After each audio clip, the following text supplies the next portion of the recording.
Heeft u hem al? Want minstens 1 op de 15 Zeeuwen zijn al gevaccineerd en 200 Zeeuwse balkons zijn mogelijk slecht van kwaliteit.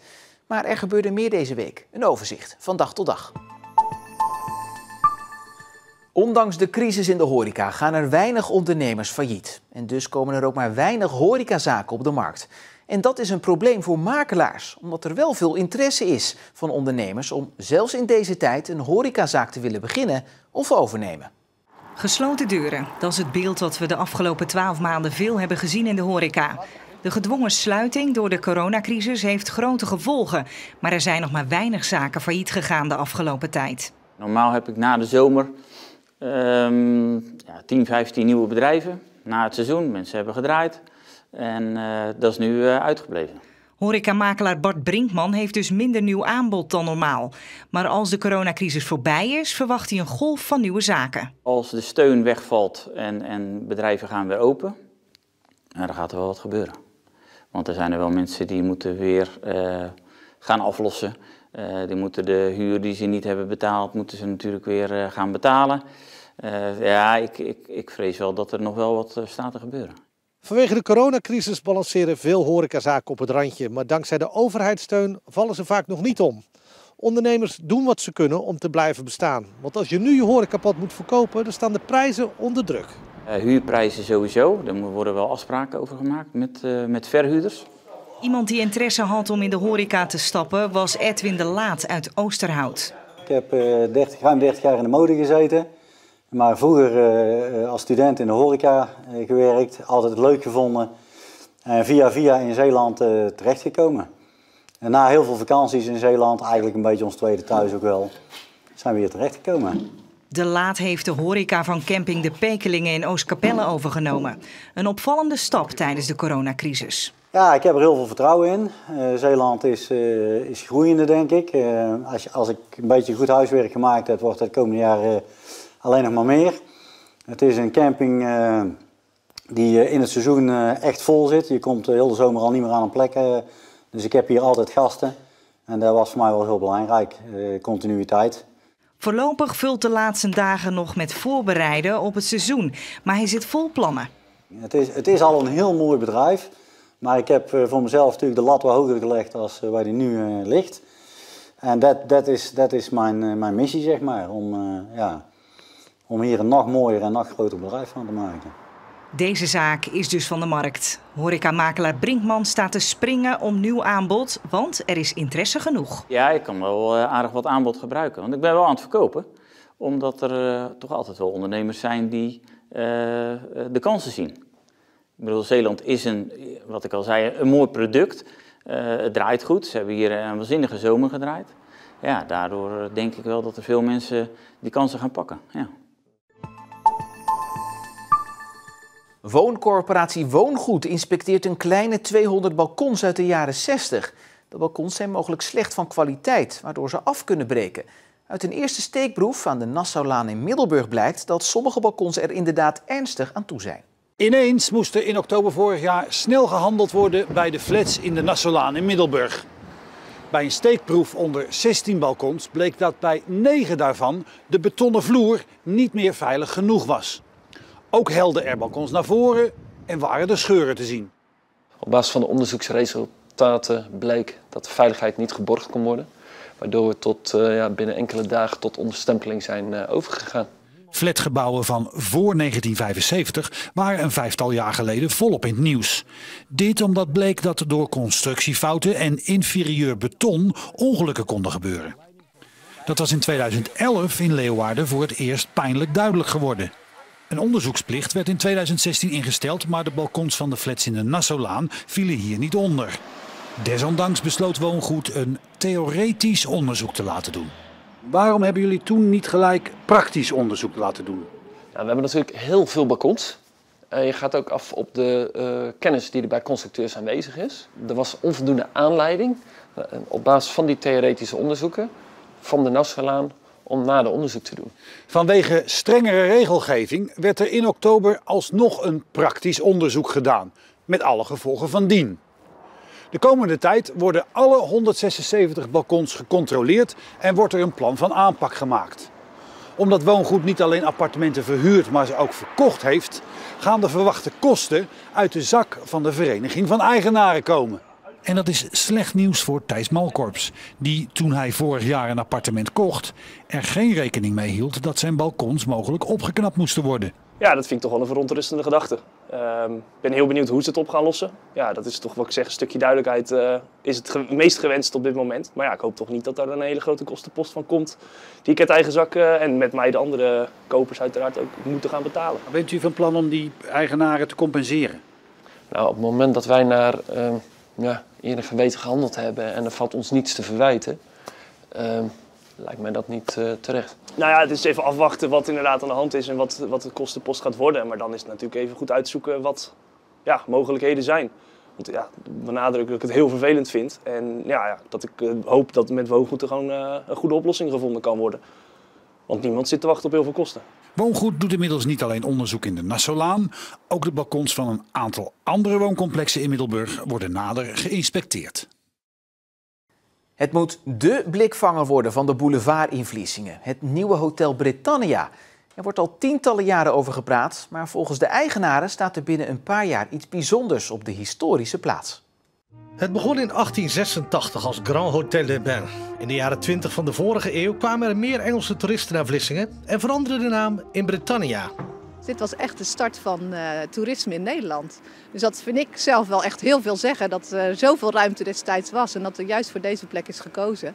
De ziel van Vlissingen. Kijk, Vlissingen heeft twee gezichten zonder dat de Vlissingen het zelf beseft. Maar je hebt Vlissingen stad. En dat is het oude Vlissingen uit de 17e eeuw. En sinds de komst van Britannia in 1880 ontstond hier Vlissingen bad. Er gebeurde veel in het hotel. Het ging meerdere keren bijna failliet. Tijdens de Tweede Wereldoorlog werd het gebombardeerd en weer opgebouwd. En na een paar roemruchte decennia werd in 1992 besloten dat het genoeg was geweest. Het hotel zou gesloopt worden om plaats te maken voor nieuwbouw. Maar er staat nog niks. Wat eigenaar Monique van Velzen en ontwikkelaar Paul Huges betreft, komt er op de plek die nu de Rottekies van de boulevard wordt genoemd, iets bijzonders te staan. Er komt een 5-sterren hotel met 205 kamers, een entree natuurlijk, een brasserie beneden, ontbijtruimte, een Sky-restaurant. De locatie uniek in combinatie met prachtige architectuur en een heel hoogwaardig 5-sterren concept. Aan de locatie ligt het niet, maar toch is er de afgelopen 28 jaar niks echt van de grond gekomen. Er zijn nog heel veel plannen geweest om hier achter ons een nieuw hotel te bouwen. Dus waarom zou het deze keer dan wel lukken? Nou, omdat we al die jaren voorbereiding gehad hebben en er nu ook gewoon een heel goed team staat en alle facetten bij elkaar zijn gekomen. Dus een hele goede hotelier is gevonden. We kijken naar de omvang van het project. Niet alleen qua verschijningsvorm, maar ook financieel, economisch. Dan hebben we hier inderdaad over een heel belangrijk project en een groot project voor Zeeuwse begrippen, absoluut. In 2024 moeten de eerste gasten worden verwelkomd in een nieuw hotel. Minstens 1 op de 15 Zeeuwen heeft al een coronavaccinatie gehad. Dat komt neer op ongeveer 26.000 Zeeuwen. De verwachting is dat dit aantal vanaf komende week snel oploopt wanneer de derde priklocatie in de provincie wordt geopend. Vanaf maandag wordt er ook in Middelburg geprikt en daar was van de week de opbouw nog in volle gang. Hier komen mensen binnen vanaf 1 maart.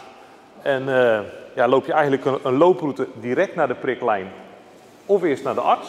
Dit worden de 8 priklijnen. We hebben dus per priklijn kun je 12 mensen per uur prikken.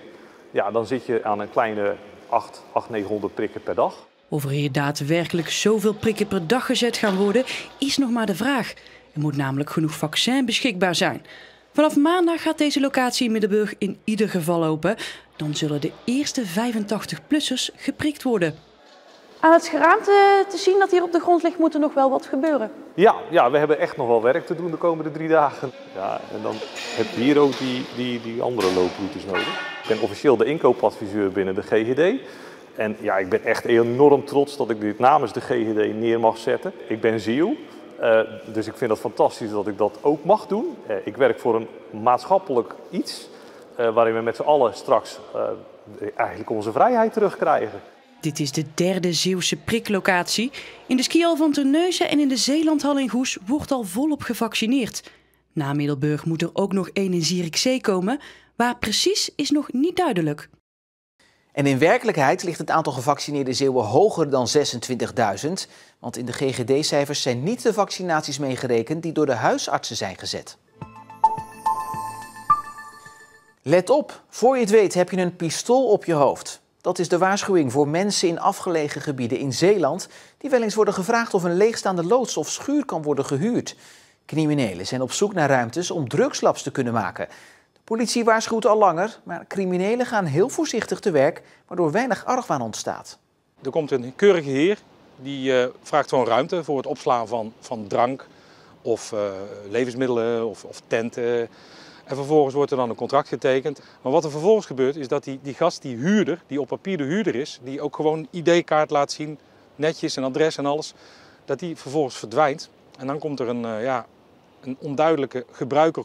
Ja, voor je het weet staat er een drugslab binnen, want dat hebben ze binnen een paar dagen hebben ze dat opgebouwd. Er zijn ook al voorbeelden dat boeren pistolen op hun kop kregen. Heel veel eigenaren van loodsen die zullen uiteindelijk zeggen van oké, ik kijk even de andere kant uit. En ik hoop dat ze snel weg zijn. Dus wij adviseren ook altijd bezint eer je begint, want voordat je het weet zit je er echt goed tussen. En dan kun je er ook niet meer tussenuit. Vorig jaar werden in Zeeland 4 drugslabs ontdekt. In Middelburg werd in een woning MDMA geproduceerd. In Poortvliet, Sint-Kruis en Westdorpen ging het om grote labs in het buitengebied, waar crystal meth werd gemaakt. Als je crystal meth maakt, het is €100 per gram, dat is al het dubbele van cocaïne. En feitelijk 10 keer zoveel als ecstasy, dus kassa. De vraag naar crystal meth is gewoon wereldwijd enorm. Uiteindelijk bepaalt bij vraag en aanbod de afzetprijs of het interessant is voor criminele samenwerkingsverbanden. Want uiteindelijk zijn die opgericht om vooral veel geld te verdienen. 5 jaar geleden waren ze er niet. En de afgelopen jaren zijn ze echt werkelijk geëxplodeerd. En dat is heel zorgwekkend. En ook Zeeland heeft daar de volle laag in gekregen. In de eerste 2 maanden van dit jaar werden ook alweer 2 drugslabs ontdekt. In Ossenisse en Waterland-Kerkje. Zeeuws-Vlaanderen lijkt een populaire plek te zijn voor drugscriminelen. Uiteindelijk wijken die criminele groeperingen uit naar gebieden waarvan ze denken dat er wellicht misschien nog minder aandacht is. En ook nog niet zoveel bekend is bij de lokale bevolking. In de hoop en veronderstelling dat ze dan in alle rust hun drugs kunnen produceren. Ik begrijp heel goed dat ze Zeeuws-Vlaanderen kiezen bijvoorbeeld. Want je kunt zo de grens over. Er is niemand die meekijkt. Er is nauwelijks politie daar aanwezig. Ja, het zijn ideale plekken en ik denk dat dat ook gewoon doorgaat. Bij de invallen in al die drugslabs zijn veel mensen aangehouden.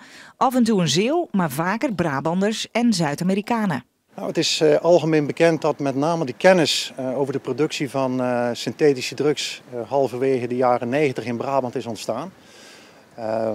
En wat op dit moment de rol is van de drugskoks uit Midden- en Zuid-Amerika die aangetroffen worden bij het synthetische laboratorium, dat wordt op dit moment nog onderzocht. De Nederlanders maken de beste ecstasy in de wereld en de Mexicanen maken de beste crystal meth. En daarom strijken ze neer in gebieden die worden uitgekozen door Nederlandse drugsexploitanten, door Nederlandse organisaties. Want die zitten er duidelijk achter.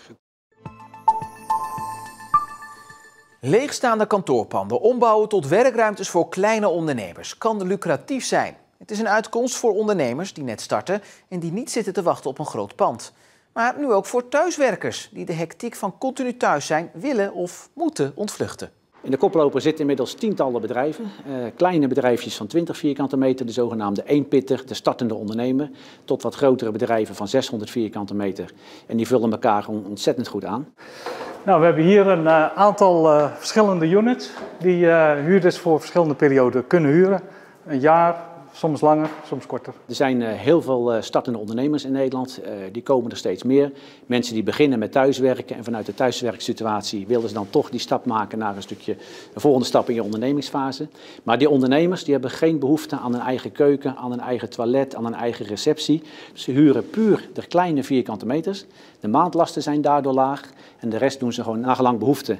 Huren ze dat bij en dat spreekt ontzettend aan. Naast het huren van kantoorruimte heeft de koploper volgens veel kleine ondernemers nog meer voordelen. Alle faciliteiten die hier geboden worden. Want ik gebruik wel kantoor- of vergaderruimte, maar ja, niet heel vaak. Dus ik kan een kantoor huren met ontzettend veel vierkante meters die ik 80% van de tijd niet gebruik. Maar hier kan ik ze gewoon huren op het moment dat ik ze nodig heb. Voor mij zijn de voordelen dat je niet alleen bent.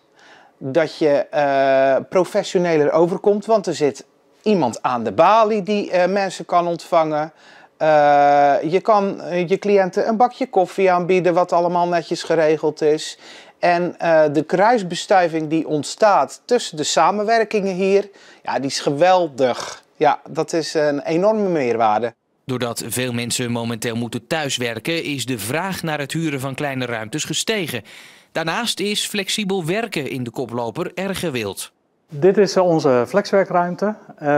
Met name nu ook in de coronatijd merken we dat veel mensen die thuis geen ideale situatie hebben en even de thuissituatie willen ontvluchten, die kunnen hier perfect neerstrijken. Voor een dagdeel, voor een dag, desnoods voor een maand. Je ziet natuurlijk nu thuiswerken veel en ook veel mensen die thuiswerken 1 of 2 dagen in de week fijn vinden. Dus kantoorruimte huren op het moment dat je het nodig hebt is veel voordeliger, denk ik. Dus ik denk dat dit veel meer op gaat komen, ook in Zeeland. Ook Van Garderen is ervan overtuigd dat dit concept toekomstbestendig is. Niet alleen voor de startende ondernemer, maar juist ook voor grote bedrijven. Ik denk dat we geleerd hebben van deze tijd dat mensen toch meer thuis gaan werken. Want het blijkt achteraf heel goed mogelijk voor veel mensen. Dus mensen zullen minder naar kantoor gaan. Dus ik denk dat de grote kantoren zullen gaan afslanken naar minder vierkante meters. En flexibiliteit wordt ook wel in coronatijd gewoon echt, denk ik, de nieuwe economie straks. Ja. En zo zijn we weer rond en op zaterdag. Voor nu nog een fijne avond en tot morgen.